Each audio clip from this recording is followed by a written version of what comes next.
فرانسه و دشان در آخرای راه. این فرانسه دو روی کاملا متفاوت داره. بیرحم در زمان حمله و اما خنثی در دفاع.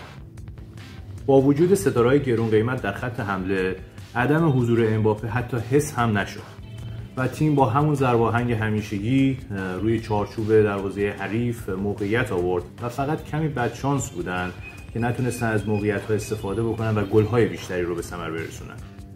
و اما مشکل اصلی تواضع بیش از حد در خط دفاعی که آرامش خاطر بسیار خوبی رو به مهاجم‌های حریف میده. گاهی اشتباهات تیمی و گاهی اشتباهات فردی بلای جون تیم دشان شده.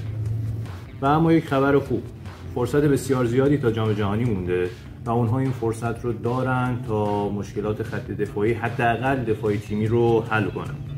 چون در جام جهانی بعید میدونم تیم‌های مثل اسپانیا، برزیل، آرژانتین و انگلیس خیلی راحت از این هدیه عبور بکنن و هدیه رو وا نکرده اونها فکر نکنن پس بفرستن.